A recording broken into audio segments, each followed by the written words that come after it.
Este es el Ministerio de Restauración a las Naciones Tanaj Emet, del Maestro en la Palabra, Carlos Rabat. Bienvenido.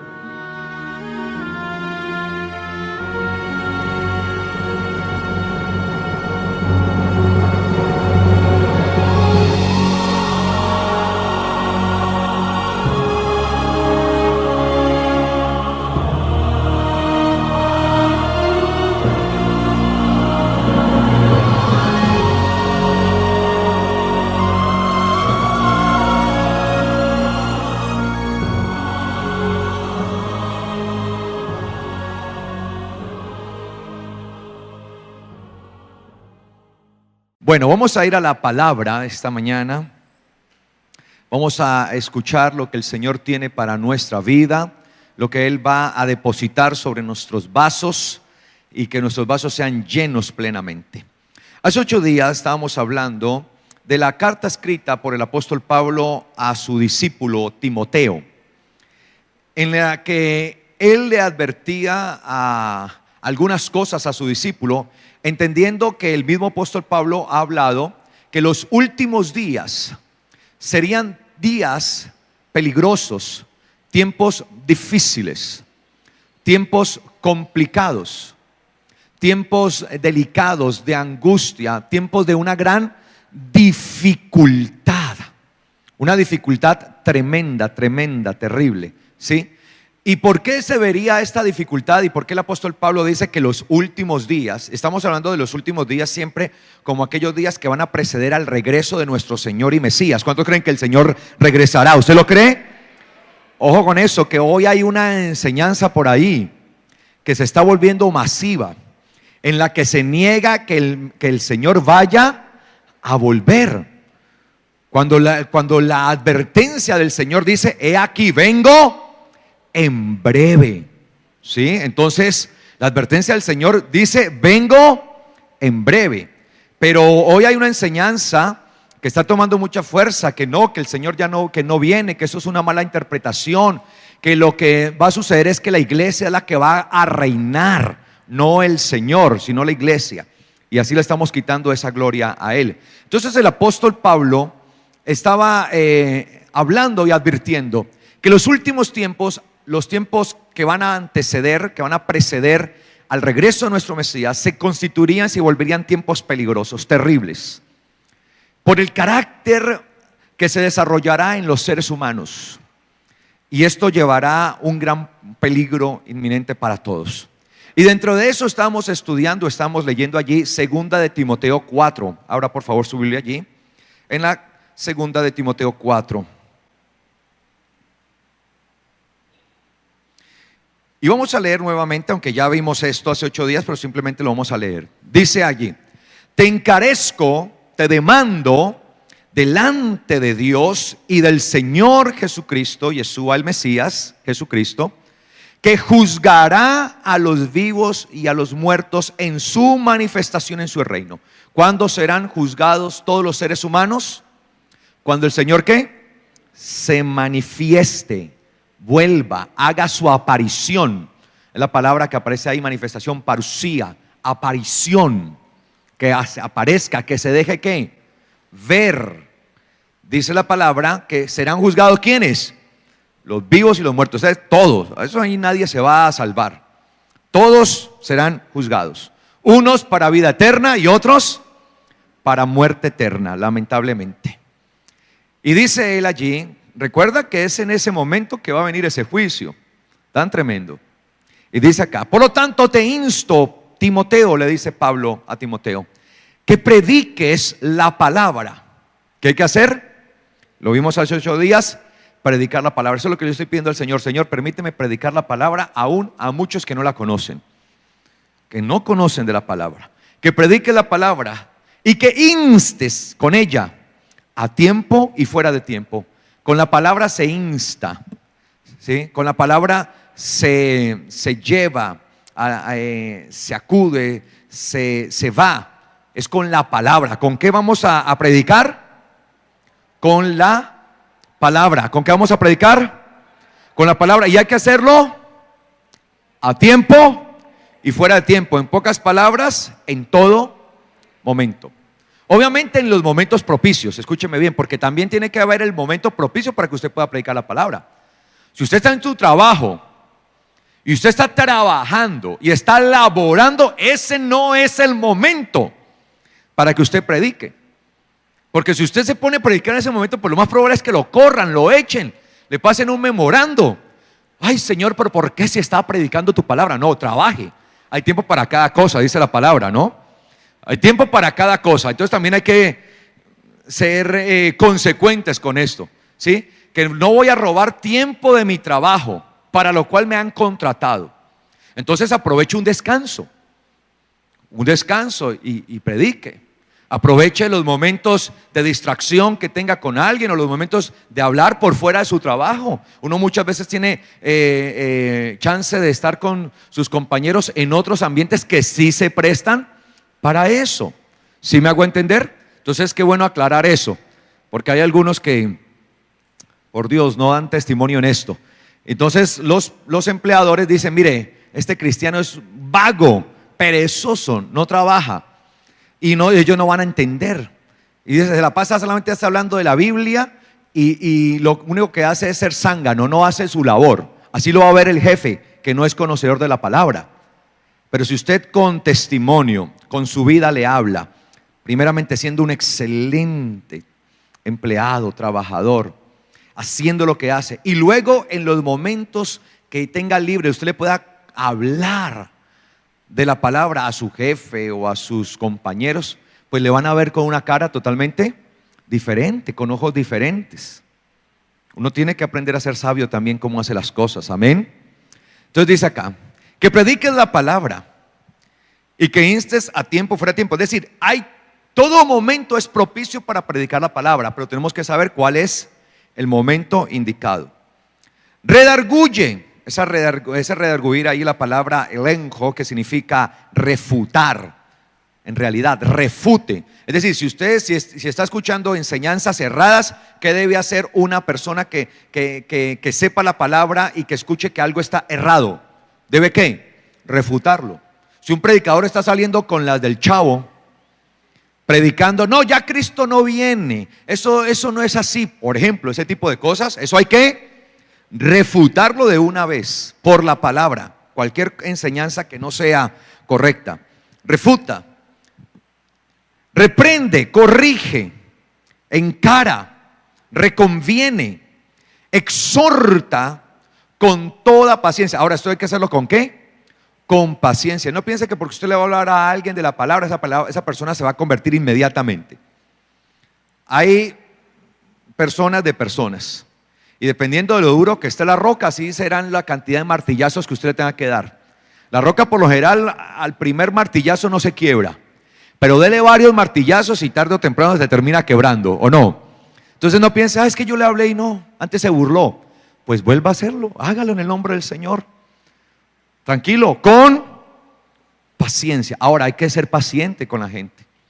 Si usted no puede llegar tampoco de manera arbitraria y usted exigirle pues a la persona ya las cosas, no, tenga que paciencia, así como la tuvieron con usted y conmigo, que de seguro tuvieron que tener mucha paciencia con nosotros, ¿sí o no? Por lo menos conmigo yo creo que, tuvieron mucha paciencia, mi abuela, mis tías que me enseñaban allí, Padre Santo, paciencia, y con toda ¿qué? Enseñanza, con toda instrucción. Eso es lo que hacemos acá, estar enseñando para que usted también pueda enseñar con doctrina correcta. Dice acá, porque vendrá tiempo, mira la advertencia del apóstol Pablo, porque llegará el tiempo, ¿no?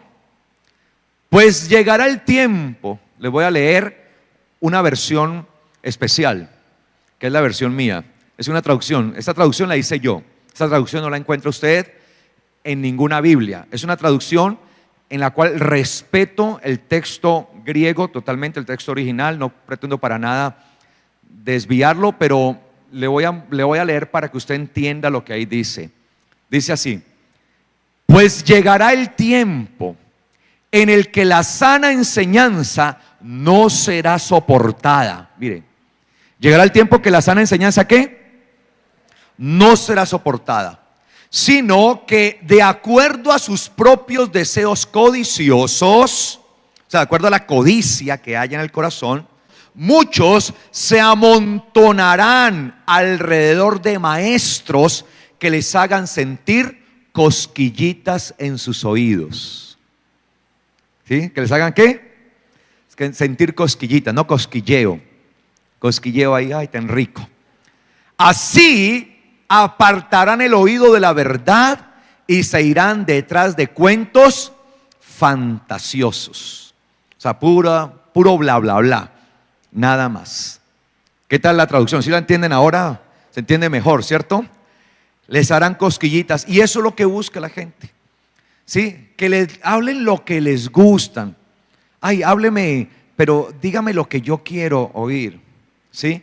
Dígamelo. Eso es lo que yo quiero oír. Eso es lo que a mí me gusta. Y mucha gente está así. Y la verdad, no pueden crecer. Porque haciéndoles cosquillitas en los oídos, así no se crece ni se madura en el evangelio. Y lo peor es que más bien así terminan apartando el oído ¿de qué? De la verdad, porque la verdad es demandante. La verdad demanda, la verdad es fuerte. Por eso cuando el Señor predicó, la respuesta de muchos fue: uy, Señor, qué dura palabra la que has dado. Dura es la palabra.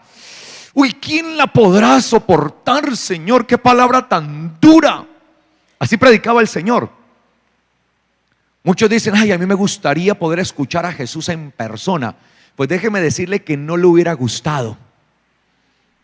Apenas empezar a hablar el Señor, creo que saldría volando. ¿Cómo así? Porque el Señor hablaba de frente, las cosas. Arrepiéntanse, decía Él. Su primera expresión, su primera predicación: arrepiéntanse porque el reino de los cielos se ha acercado, ha llegado a ustedes el reino de los cielos. Y por eso a la gente no le gusta que le hablan de arrepentimiento. De hecho, hay una nueva enseñanza que se está dando y está permeando aún a la iglesia cristiana en gran manera, que es la enseñanza del dominionismo. Ojo, eso es algo nuevo. Así se le ha denominado, dominionismo, de dominar, ¿sí? En la que se enseña y se afirma que Jesús, que el Señor Yeshua, nunca enseñó arrepentimiento. Porque es que la gente no quiere ¿qué? Arrepentirse. La gente no quiere cambiar su manera de vivir. La gente quiere que Dios lo bendiga en la misma manera de vivir. Y la palabra arrepentimiento en griego es metanoeus, que significa cambio de la forma de pensar. Y en griego teshuvah, si hacer teshuvah, volverse, es dejar el camino por el que se anda para regresarse a Dios. Y la gente no quiere dejar sus caminos y no quiere cambiar su manera de pensar. Por eso es más fácil decir: no, la Biblia no enseña de arrepentimiento. No es el mensaje. Entonces uno escucha a algunos maestros que se hacen maestros a sí mismos y que son seguidos por mucha gente y toman una relevancia bastante grande enseñando arrepentimiento. No es el mensaje. Eso no lo enseñó el Señor. Y la gente aplaudiendo: amén, gloria a Dios, bendito sea el Señor. Porque el evangelio demanda. Y si se enseña una cosa contraria, pues va a ser más fácil para mucha gente seguir en su vida, seguir su pecado, seguir su manera licenciosa de vivir. No importa, no hay arrepentimiento. Entonces yo sigo así y así me bendice el Señor. Es falso. Hay que arrepentirse. Y por eso el Señor, el primer mensaje que Él dio, cuando abrió su boca para dar el primer mensaje, lo primero que dijo fue: arrepiéntanse. Y supuestamente el Señor no predicó arrepentimiento. Entonces no entiendo qué Biblia tienen. Y lo peor, uno entiende cómo la gente les cree. Entonces, ¿qué se da uno cuenta allí? Que la gente ya no estudia las escrituras. Ya no se estudian. Ya no se puede refutar. Y el apóstol Pablo dice: debes prevalecer en la sana enseñanza para que puedas refutar, porque llegará el tiempo que no van a soportar la sana enseñanza, sino que se van a ir detrás de sus propios deseos codiciosos, y por eso se amontonarán, se aglomerarán alrededor de maestros que simplemente les hagan ¿qué? cosquillitas en los oídos. Tranquilo, Dios lo va a bendecir. No cambie, Dios es amor. No cambie, siga así, que Dios ve el corazón y ve lo profundo de su corazón. Allá Él ve que usted desea pero no puede. Tranquilo, siga así. Entonces la gente, ay, sí, verdad que Dios es amor, es misericordioso y no importa lo que haga, no importa cuán pecador yo sea, ay, sí, Él me va a bendecir. Mentiras, engaños, cosquillitas. Y así se apartarán el oído de la verdad y se irán detrás de cuentos fantasiosos, pura fantasía. ¿Sí? Les hacen un mundo de fantasía, les inventan un mundo fantástico allí, en el cual empiezan a habitar allí en ese mundo fantástico que es irreal, que no existen, y se apartan de la verdad, de la realidad de Dios. ¿Me hago entender, iglesia? ¿Sí me hago entender? Entonces sigue acá diciendo el apóstol Pablo en el versículo 5. Pero tú, sé sobrio. Esa sobriedad es tener la mente, ¿qué? Clara, libre, despejada. Pero tú sé sobrio en todo. Mantenga su mente despejada, bien atenta. Soporta las aflicciones y haz la obra de evangelista y cumple así tu servicio, tu ministerio. Eso lo hablamos ya. Y dice acá, porque yo, dice el apóstol Pablo, ya estoy para ser sacrificado. Yo ya estoy para ser sacrificado y el tiempo de mi partida está cercano. Ahora, cuando uno lee eso en el texto en griego, puede obtener varias cosas ahí hermosas. El apóstol Pablo dice, yo ya estoy para ser dado en realidad como libación. Libar, no sé si saben qué es libar, pero la libación era unas ofrendas que se presentaban en el altar a través del agua. ¿Sí? Libación es derramar agua sobre el altar. ¿Qué es libación? Derramar agua ¿sobre qué? Sobre el altar, que es la palabra griega que aparece allí. Obviamente eso era una forma de sacrificio. El apóstol Pablo en pocas palabras está diciendo, yo ya estoy a punto de ser libado, de ser entregado, de ser derramado como libación. Y el tiempo señalado de ser, de partir, de dejarlo todo, de dejar todo esto, ya ha llegado ese momento. Es decir, él está hablando de lo más profundo de su corazón, con todo su sentimiento. Él ha entendido que ya ha cumplido ¿qué? Un ciclo. Y no creo que el apóstol Pablo, pues, en el momento justo de su partida, quisiera poder engañar a su hijo Timoteo. Creo que uno de los momentos de mayor lucidez para toda persona es cuando se ve enfrentada a ese momento al cual no podemos rehusar y no podemos huir, el momento de partir. Y creo que en ese momento es donde uno quisiera poder dar lo mejor, si es que no se pudo dar antes. Y no creo que el apóstol Pablo pues esté empecinado en decir lo que no es. Él está sacando de su corazón, entendiendo que ya prácticamente esta puede ser la última carta que reciba Timoteo de parte de él.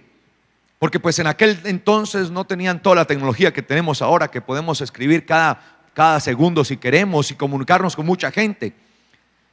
Y él está pensando, ¿qué voy a dejar en esta última carta a Timoteo? ¿Cuáles van a ser mis palabras?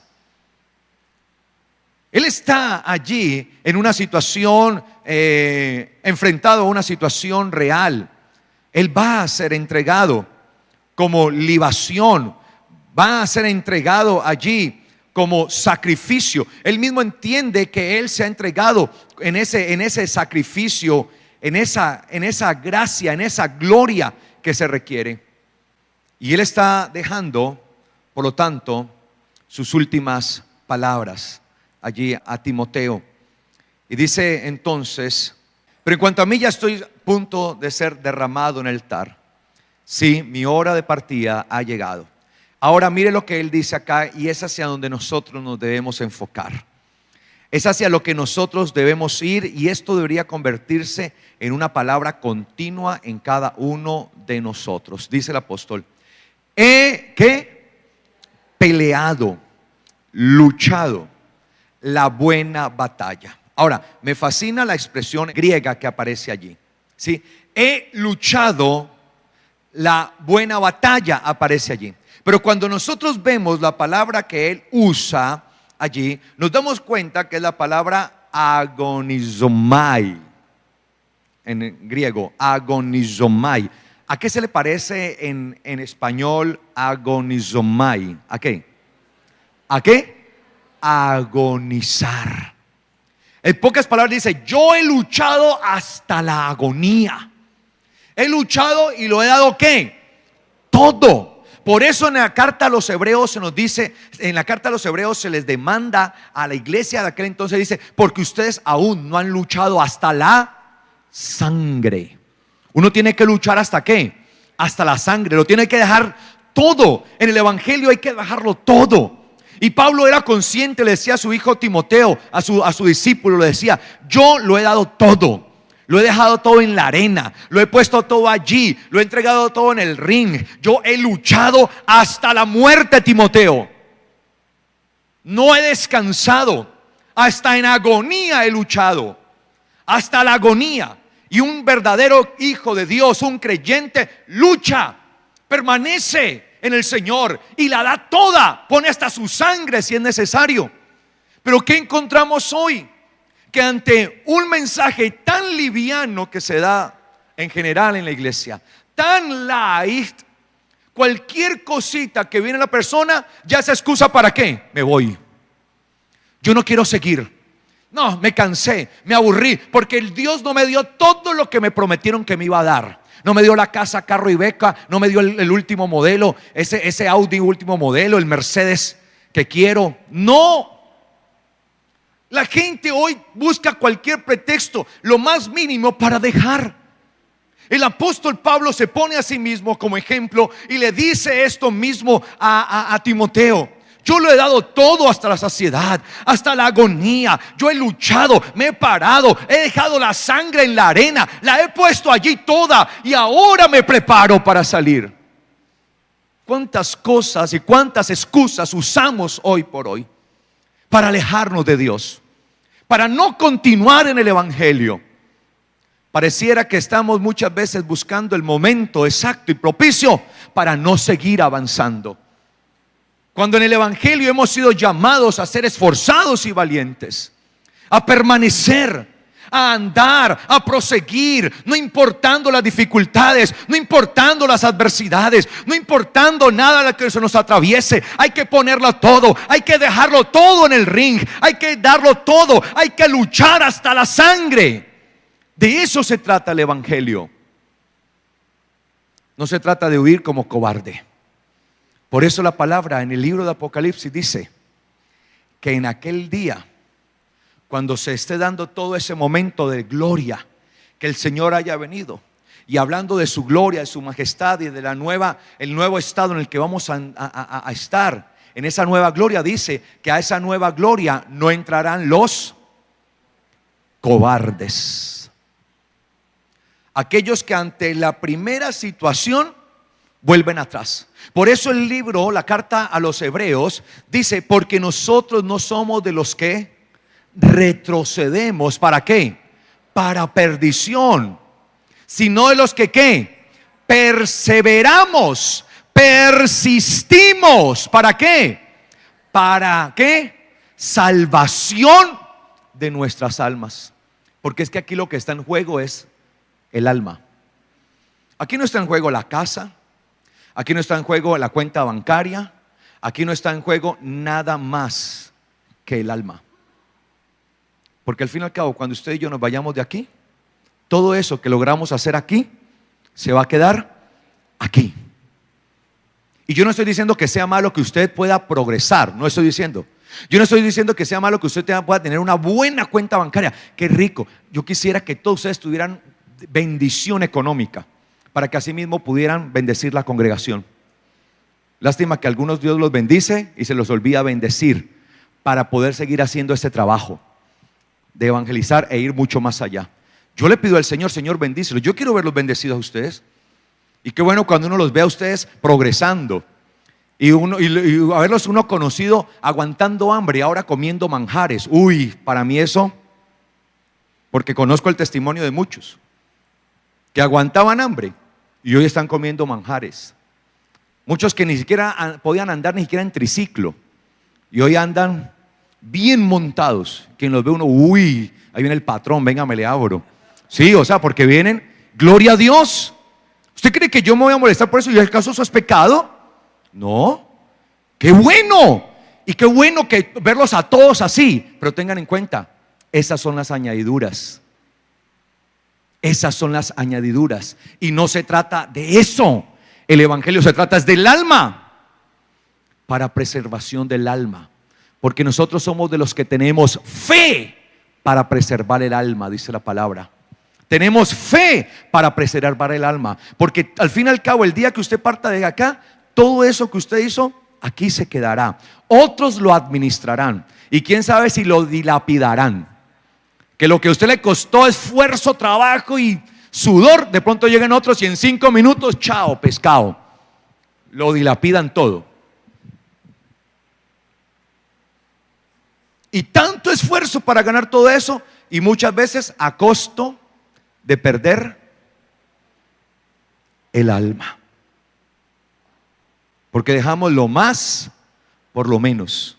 ¿Me hago entender? Y por eso el escritor de la carta a los Hebreos decía: nosotros no somos de los que retrocedemos. Yo no voy a retroceder. Más bien nos invitas a ¿qué? A avanzar. Nosotros somos de los que perseveramos, de los que persistimos con paciencia, siguiendo adelante para preservación del alma. No para preservación del Ferrari, del Porsche. Le he agonizado, he luchado hasta la agonía. Lo he dado ¿qué? Todo. Es decir, que el verdadero creyente, el Hijo de Dios, está llamado a dejarlo ¿qué? Todo en la arena. ¿Sí? Todo. Después de que, mire, después de que uno viene al Señor, es como entrar en la arena. Esto es algo parecido a lo que le sucedía en la realidad a muchos de los creyentes en la antigüedad, del tiempo de los apóstoles. Muchos de ellos eran llevados ¿a dónde? Literalmente ¿a dónde? A la arena del Coliseo. Y allá eran entregados a los leones y a cantidad de vejámenes, y muchos de ellos murieron así, por el hecho de haber seguido a Jesucristo. Eran reos de muerte por haber seguido a Jesucristo. Gloria a Dios que no nos toca eso. Pero pareciera que como no nos toca enfrentarnos a los leones físicamente, el león, el otro, el león hambriento, no el león de Judá, sino el león hambriento que habla la Biblia, que dice que anda buscando ¿a quién? A quién devorar. Se los está comiendo vivitos y no se han dado cuenta. Muchos. Porque desde que nosotros llegamos al evangelio, entramos a una arena, a un coliseo. Y por eso dice la Biblia que somos puestos por espectáculo. ¿Usted lo ha leído? La Biblia lo dice. Y somos puestos por espectáculo. Y ahí salían muchos de los cristianos que eran prisioneros por predicar de Jesucristo. Los lanzaban allá, abrían las puertas y ahí tenían que salir. Y eran miles de personas en esas tribunas. Ahí en el escenario, ahí en el coliseo. Y ellos allí de repente le soltaban los animales, o le soltaban gente, gladiadores, una cantidad de gente, guerreros. Y la mayoría de ellos, de los cristianos, no eran guerreros, morían ahí. Pero morían firmes, sin volver atrás, confesando a Jesucristo, como lo hizo el primer mártir de la iglesia, Esteban, que mientras era apedreado, decía: veo el cielo abierto y a Jesucristo a la diestra del Padre, a la diestra de Dios. Ahí lo veo la gloria de Él, y pudo aún interceder por aquellos que lo estaban matando. Blasfemo, le decían a Esteban, blasfemo. Y tomaron las piedras, y uno morir a punta de piedra, hermano, eso debe ser una muerte cruel. Y por solamente el pecado que cometió Esteban, lo peor, lo terrible que hizo fue haber predicado a Jesucristo. Por predicar a Jesucristo lo mataron y lo apedrearon. Pero él decía: veo al Hijo del Hombre hasta la muerte, Esteban tuvo puesta su mirada, sus ojos en el autor y el consumador de la fe, Jesucristo. Por eso dice la palabra, puesto los ojos en Jesús, autor y consumador de la fe. A veces yo me pregunto, ¿qué tal que a nosotros nos tocara ese tiempo? ¿Cuántos de nosotros realmente seguiríamos en el camino del Evangelio? A veces yo me pregunto, ¿será, Señor, que yo sería uno de los que sigue o aquellos que salió corriendo y huyendo? ¿Será que yo sí sería capaz? Porque es que es tan rico cuando uno viene y le prometen tantas bendiciones y que usted va a tener plata y que va a tener riqueza. ¡Ay, gloria a Dios! Así que evangelio tan rico, delicioso. Pero ese no fue el evangelio que le tocó a los apóstoles. A ellos les tocó persecución. Lo único que ellos tenían certero era que los iban a perseguir y los iban a maltratar. Eso era lo único que se les había prometido a ellos. De hecho, el apóstol Pablo dijo, porque lo único que se me ha dado por certeza es que voy a tener tribulaciones. Y yo me pregunto muchas veces, ¿qué haría yo si a mí me dijeran, si a mí el Señor me dijera, Carlos, a partir de hoy, lo único que te voy a garantizar son tribulaciones? ¿Será que yo voy a continuar? Uy, Señor, ¿será que soy capaz de continuar? A veces tener tanta comodidad es dañino, porque no nos enfrentamos a la realidad. Y por eso cuando viene el problema más chico, más pequeño, medio nos mueven la silla y ya estamos colocando el grito en el cielo y ya estamos que nos morimos, porque no estamos acostumbrados a dejarlo todo en la arena. Y el apóstol Pablo se pone como ejemplo y él dice, yo he dado la batalla, lo he dejado todo en la arena hasta agonizar, lo he dejado todo. Le escribo a Timoteo, he peleado la buena batalla, he acabado la carrera. El apóstol Pablo hablaba acerca de acabar la carrera, acerca de terminar lo que había empezado.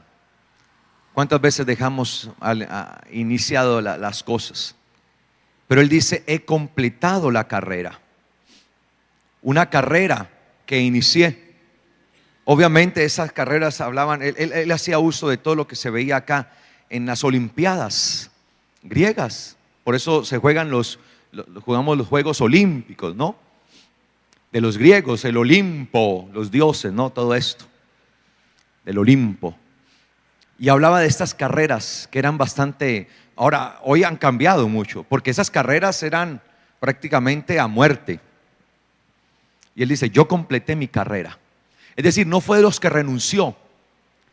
Salió, se dio la partida y salió. Y venció los obstáculos. Y completó la carrera, independientemente de todos los obstáculos que se les pasaban en medio de estas carreras que se hacían en aquel entonces. Que muchas veces esas carreras se volvían brutales y hasta de muerte. Porque tenían que pasar obstáculos en los que su propia vida estaba expuesta, porque se había desarrollado una sociedad que le fascinaba ver ¿qué? Sangre en la arena. Les fascinaba y eso llamaba la atención. Y si era sangre humana, mejor. Les fascinaba. Y Pablo dice, yo he acabado, completé la carrera, pasé los obstáculos, lo hice. No hubo nada que me detuviera, lo hice. Y él lo hizo en la confianza del Señor.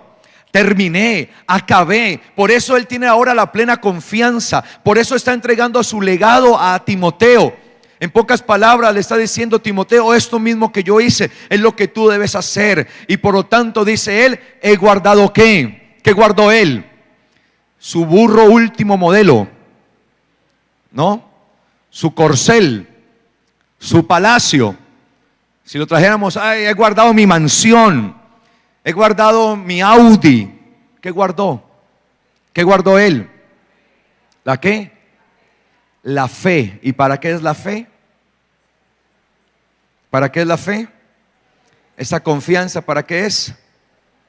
Para preservación del alma. Y mire que él dice, he guardado la fe, la confianza. La fe es confiar. Eso es fe, confiar. Que aunque no se estén dando las cosas, yo sigo confiando en el Señor.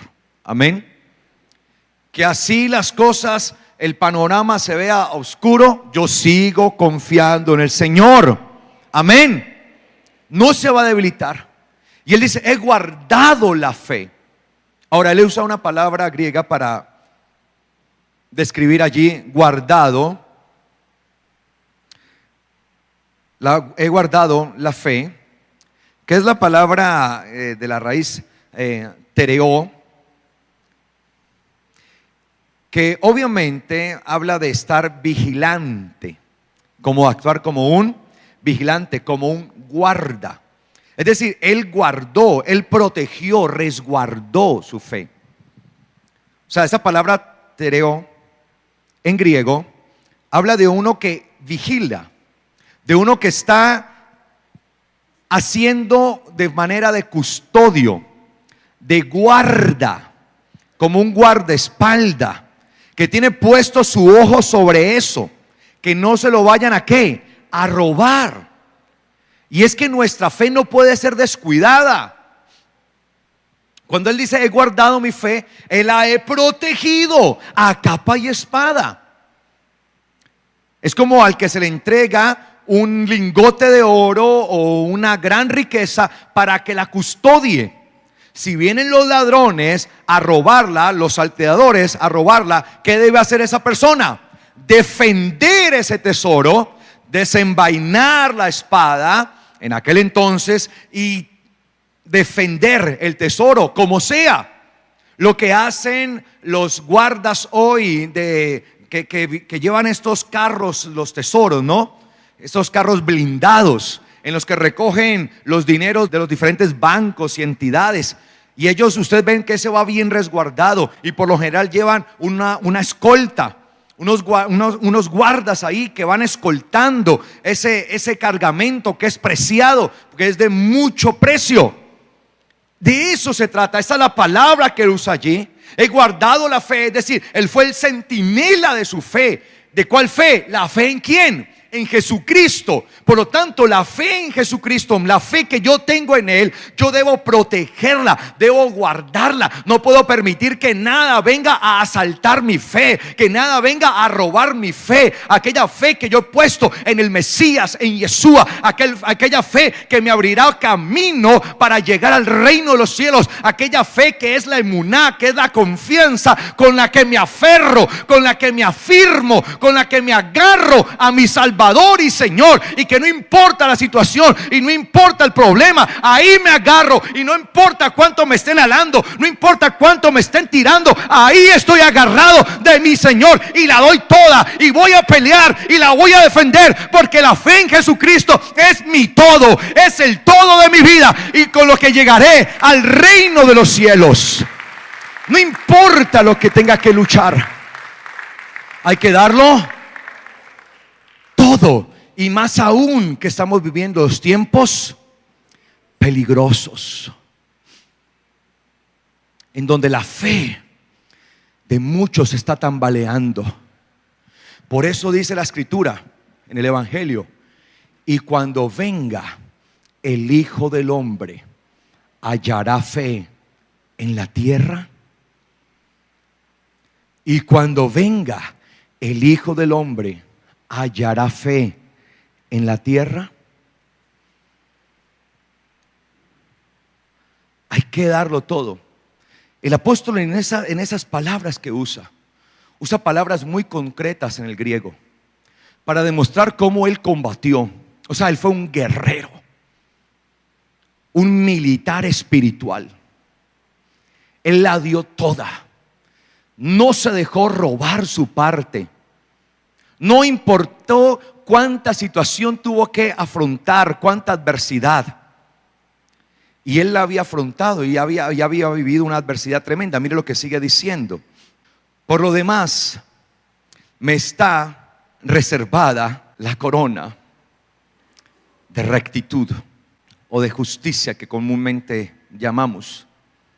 Mire, él sabía que al haber ganado, él comparaba esto con una lucha en la arena, como una carrera.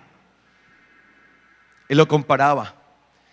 Y al que llegaba a lo último, allá hasta lo último en la meta, al que ganaba, al ganador, se le llevaba a un estrado conocido como bema,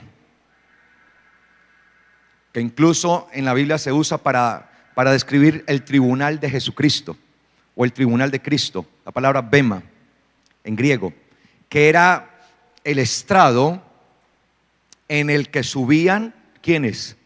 Los ganadores, y se les entregaba una corona, como unos laureles. Yo no sé si ustedes han visto en algún momento alguna película, algo así, y se les reconociéndoseles como los vencedores. Entonces el apóstol Pablo lo que está haciendo es recreando algo muy conocido para su tiempo, como era luchar en la arena, como era participar en una carrera de estas.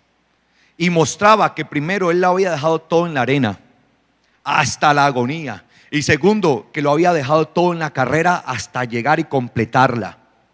Entonces por eso dice: el Señor me tiene reservado, ¿sí? Tengo para mí, dice acá, por lo demás me está reservada la corona de ¿qué? De justicia. ¿La corona de qué? De justicia. ¿Qué es lo que tenemos reservado? Una corona que es la corona de ¿qué? De justicia, de rectitud, de vivir rectamente. Que eso es lo que nosotros tenemos que hacer. La palabra justicia que aparece o que se ha traducido ahí como justicia, pues es la palabra griega dikaiosune, que significa ser recto, intachable, impoluto, un carácter recto, totalmente recto, sin torcedura, sin desviación. Es una corona reservada para aquellos que están dispuestos a permanecer rectos, a permanecer erguidos, a permanecer sin doblez. Porque no cualquiera podía participar en esas actividades que se hacían en aquel entonces y ganarlas. Tenía que haber un entrenamiento férreo. Y eso es lo que él dice: tengo reservada una corona, pero no cualquier corona. Es la corona que el Señor le dará ¿a quiénes?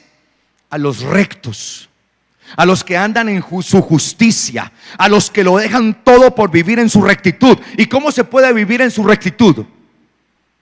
Viviendo ¿de acuerdo a qué? A sus mandamientos. Viviendo de acuerdo a su Torah, a su instrucción, a su ley divina. Así yo permanezco recto, sin ninguna variación, sin ningún cambio. Y él dice que a los que viven en rectitud, él sabía que había vivido en rectitud, por lo tanto él tenía reservada, él tenía ya una corona de esas ganadas. La pregunta es: ¿ya tenemos la corona de nosotros reservada? Si partiéramos de este mundo hoy, podríamos heredar aquella corona, podríamos ser bendecidos, y sobre nosotros se podría colocar esta corona, la corona de la rectitud, que es el testimonio que vivimos de acuerdo a la rectitud de la palabra del eterno Dios, de acuerdo a sus mandamientos, de acuerdo a su santa Torah, a su santa instrucción. ¿Lo estamos haciendo? Él ya tenía esa confianza. Y él decía: yo ya tengo. Por él dice: por lo demás ya me está reservada. Ya tengo esa añadidura, tengo esa reserva, tengo esa bendición. En pocas palabras él dice: me espera una corona. Lo único que sé en este momento es que me espera una corona. de justificación, en la que voy a ser declarado justo por el Señor, como recto, como inocente delante de Él. Me espera esa corona, una corona de justicia, una corona de rectitud, la cual me dará ¿quién? El juez justo. El juez justo. Claro, los jueces salían ahí y los jueces eran los que colocaban estas coronas sobre aquellos que habían participado en aquellas actividades de aquel momento. Allí, la cual me dará el juez justo. Sé, ya me la gané. Eso es como el lapso del tiempo, ¿no? Del que termina la carrera y espera a ser llamado ¿a qué? Al podio, ¿no? Para ser coronado, para ser reconocido. Él estaba en ese intermedio. Él dijo, ya la terminé, ya la gané. Ahora estoy esperando el momento que me llamen para ser ¿qué? Coronado. Pero él no tenía otra cosa más en la mente. Me espera la corona de justicia. Ser coronado porque me mantuve recto, firme. No me quité, no me abrí, seguí derecho, seguí firme, recto. Eso es lo que se trata el Evangelio.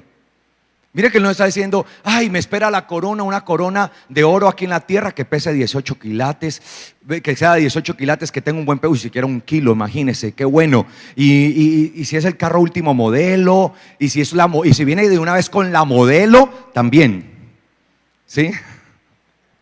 Porque hoy los premios los ponen las modelos, ¿no? Entonces, si viene de una vez con la modelo, mucho mejor. Y estamos pensando en cosas de esta vida únicamente. Y Pablo pensaba era ¿qué? En lo eterno. En lo eterno. Y dice acá, que es la mejor noticia que le tengo esta mañana. Todo lo que me espera, sí, me espera a mí es la corona de la justicia, de la justificación, la cual me dará el Señor, el juez justo, en aquel día. ¿Cuándo será el llamado al podio? ¿Cuándo? Aquel día.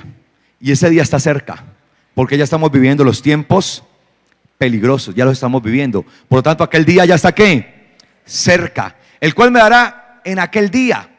Pero mire lo más hermoso. Pero no solamente a mí, dice Pablo, sino también a todos los que aman su venida. ¿Cuántos aman la venida del Señor? ¿Cuántos aman la venida del Señor? ¿Cuántos aman la venida del Señor? A todos los que aman su venida. Y terrible que hoy la enseñanza que se está dando, esta que yo les hablo del dominionismo, que está permeando a gran parte de la iglesia. El fundamento de esa enseñanza, la base fundamental, importante de esa enseñanza es: Jesús no vuelve. Jesús no viene. En estos días, trágicamente, falleció en un accidente aéreo su mayor exponente, y podríamos decir su autor, su fundador de esta enseñanza del dominionismo. Falleció en estos días. No viene. Enseñar que Jesús viene, dijo él, no es lo que le corresponde enseñar a los pastores. Así lo dijo literalmente en un programa en el que lo entrevistaron. Los pastores no les corresponde enseñar, no es el oficio de los pastores enseñar que Cristo viene, sino enseñar el reino ahora. Es la iglesia la que reina a nosotros. ¿Quién sabe? Yo no soy Dios, no puedo juzgar porque no conozco el corazón de la persona y no sé qué pasó en sus últimos momentos. Si esta persona que enseñó eso pueda recibir esta corona que está reservada para ¿quiénes? Para los que aman su venida. y yo amo y yo quiero que venga ya. Porque ese es el gemir y la súplica del Espíritu. Y la iglesia tiene que ser guiada ¿por quién? Por Espíritu. Por eso la Biblia dice, y el Espíritu y la iglesia dicen, ven Señor. Es el Espíritu el que guía en esto. Pero por ahí sale otro predicador de los del dominionismo que dijo, yo no quiero que el Señor venga ahora. Eso es un acto cobarde. Yo no quiero ser como las ratas del Titanic, que salieron despavoridas cuando éste se estaba hundiendo. Yo no quiero que el Señor venga tan rápido, no quiero. Yo sí quiero, porque ese es el clamor del Espíritu. Ven, Señor Jesús. Ven, Señor Jesús. Y por eso en el libro Apocalipsis dice, y el que dice estas palabras, declara, he aquí, vengo en breve. Sí, amén. Ven, Señor Jesús. Y el Espíritu y la iglesia dicen, ven Señor Jesús. Y el Espíritu y la iglesia dicen, ven Señor Jesús. Es un clamor por ese momento. ¿Cómo no vamos a clamar que la gloria del Señor venga sobre esta tierra? Será lo mejor que le pueda pasar a esta humanidad.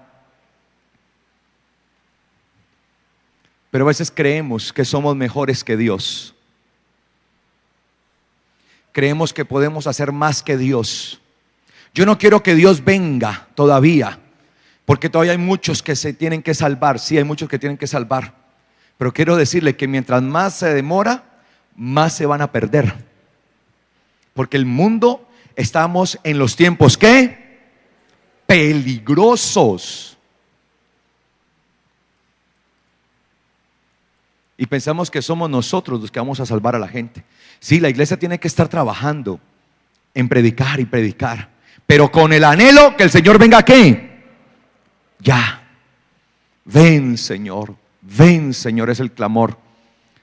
Y dice acá, en versículo 9 dice, procura venir pronto, porque Demas era una persona que le acompañaba a Pablo. Demas, amando este mundo presente, me ha desamparado y se ha marchado a Tesalónica. Mire, uno de los que acompañaba a Pablo, llamado Demas, ¿qué hizo ese hombre? Mire, anduvo con el apóstol Pablo. Y yo creo que Pablo era un rabino, era un maestro en las escrituras tremendo. Y en él obraba el poder de Dios de una manera gloriosa. Eso no lo vamos a negar aquí.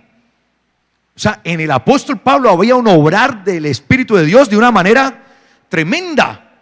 Y al lado de él había un hombre llamado Demas, que caminó con él, anduvo con él, iban para arriba y para abajo, salían, volvían, eso, una cantidad de cosas. Y a lo último, ¿qué terminó haciendo Demas? Amando más este mundo. Y por eso lo dejó, se fue. O sea, cuando él dice que se volvió, o sea, lo que hizo fue él regresar a su vida pasada. Se fue, lo dejó, porque amó más las cosas ¿de qué? De este mundo.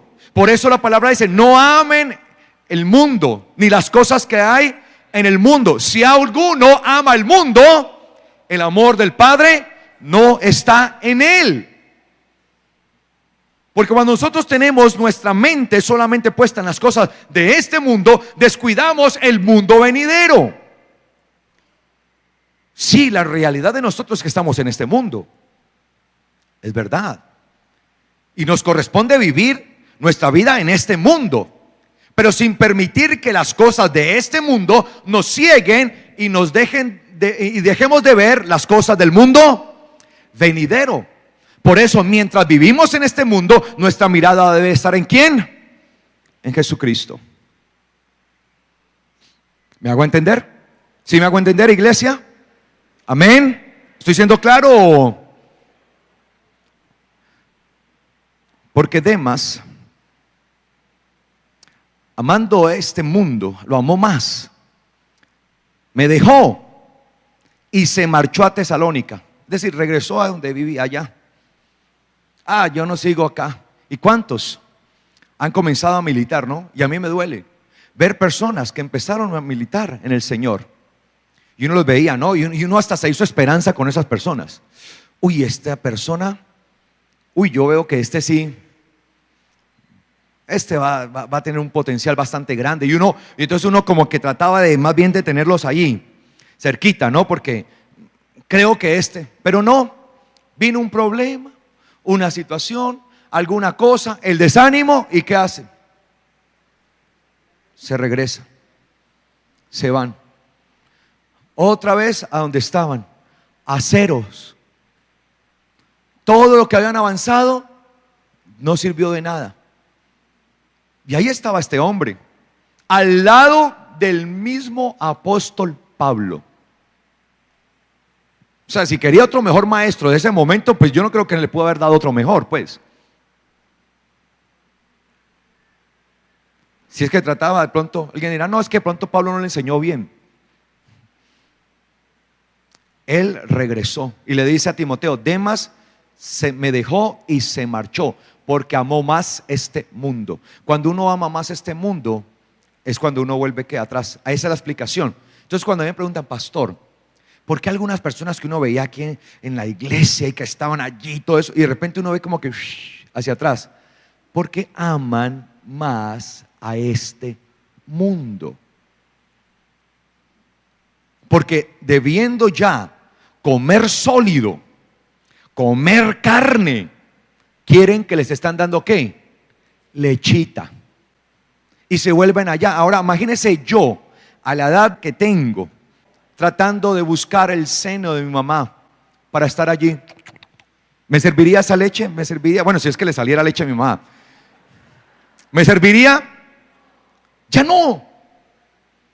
Porque ahora tengo necesidad de sólido, de comida que traiga mayor aporte nutricional a mi vida. Eso era para cuando era bebé, que necesitaba, mi cuerpo estaba diseñado para eso y ahí lo asimilaba.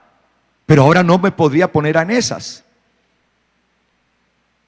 Y hay algunos que ya teniendo que comer el sólido como lo deben comer, como dice la palabra, muchos habiendo de comer sólido están necesitando que les den ¿qué? Leche. Eso déjeselo a los niños chiquiticos. Usted coma del alimento espiritual, del sólido, del que le sustenta. Y ahí estaba Demas. ¿Pero qué pasó? ¿Por qué este hombre se dejó al apóstol Pablo? Porque amó más este mundo. La pregunta es, ¿en dónde está nuestro amor? ¿En este mundo o en el mundo venidero? Dependiendo de donde esté mi amor, mi corazón, ¿sí? Dependiendo de donde esté mi corazón, ahí estará mi tesoro. La Biblia dice, donde está su tesoro, ahí estará su corazón. Si yo pienso que el tesoro de mi vida es este mundo, entonces mi corazón y mi amor estará ¿en dónde? En este mundo. Pero si yo pienso que mi tesoro real, mi fortuna realmente está en el mundo venidero, entonces mi corazón, mi amor va a estar en el otro mundo, no en este. Pero para Demas tal vez le pareció muy difícil las cosas que veía con el apóstol Pablo y dijo, no, mi fortuna, mi tesoro, mi riqueza está en este mundo. Y por eso se retrocedió, por eso volvió atrás, porque amó más este mundo. Entonces, cuando una persona vuelve atrás, cuando ama más a este mundo que el mundo venidero, que el mundo celestial, el mundo espiritual. Sencillo, eso es, así de simple. Cuando usted ve que una persona venía ahí y por cierto tiempo y firme, pero de repente para atrás, amó más a este mundo en realidad. Esa es la respuesta. Y dice acá, porque Demas, amando este mundo presente, me ha desamparado y se ha marchado a Tesalónica. Crescente también. ¿Y se fue para dónde? Para Galacia, imagínense. O sea, no era uno. Y Tito a Dalmacia. Lucas es el único que está conmigo. Mire, Lucas, el escritor, ¿no? del Evangelio. Toma a Marcos y tráemelo contigo, y tráelo contigo, porque me es útil para el ministerio. Mira, ya tocó que empezar a pedir ayuda. ¿Lo dejaron qué? Solo. ¿Le ha pasado a usted momentos así? En que se siente solo, como que todo el mundo empieza a abrirse y lo empieza a dejar solo. ¿Sí? ¿Qué vamos a hacer ahí? ¿A morirnos? Dejarlo todo. Por eso el apóstol Pablo dice: Señor, yo lo he dejado todo. Yo lo he dejado todo. Y dice aquí, tremendo esto, dice: pues a Tíquico lo envié a Éfeso. Tíquico se fue, pero ¿por qué él qué? Lo mandó, se fue a Éfeso. Y cuando vengas, trae la caja. Algunas versiones dicen la capa, ¿sí? ¿No? ¿Qué dice ahí? El capote, la capa.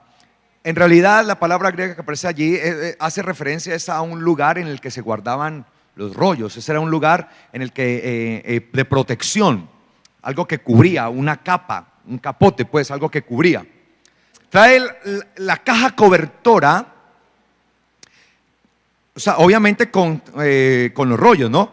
Que dejé con Carpo en Troas, juntamente con los rollos, especialmente los de pergamino. ¿Y cuál cree que eran los que pergamino? La Torá. Y los rollos que aparece allí, como la palabra rollos es la palabra biblos, escritos, los biblos, sí, biblos, pues eran los escritos que él estaba haciendo. Lo que algunos de esos conocemos como sus cartas. Allí él escribía. Él dice: tráeme esos, pero especialmente los rollos de pergaminos. ¿Qué era? ¿Qué había en los rollos de pergamino? La Torá. ¿Qué era lo que había en los rollos, en los pergaminos? La Torá. Él dice: tráemelos en el capote, que era para proteger. En realidad ese era el lugar donde se metían los rollos sagrados. Tráemelos. Los dejé allá, donde Carpo. Tráemelos, por favor, cuando vengas. No se te olviden. Necesito los pergaminos. Necesito la palabra. Necesito la Torá. Que no se le olvide la Torá. No la deje en cualquier parte.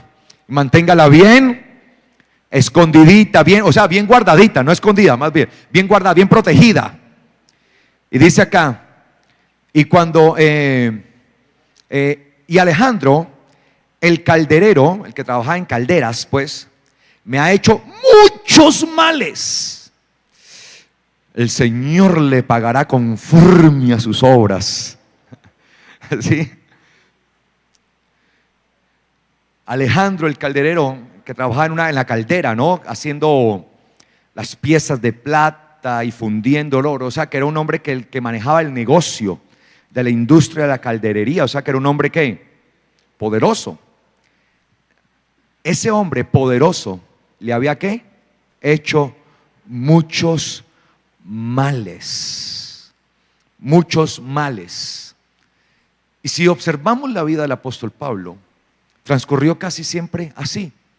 Sin embargo, nada le detuvo a él para poder dar la lucha hasta la agonía y poder correr la carrera como debía ser. Por eso, como él lo había hecho de esa manera, estaba seguro de una cosa: que tenía reservada la corona de justicia, la cual dará el Señor a todos los que aman su venida. ¿Cuántos quieren tener la corona de justicia? Estamos viviendo tiempos difíciles, mis amados, tiempos complicados, pero si persistimos, tendremos la corona de justicia. El Señor estará con nosotros, no nos dejará, no nos desamparará.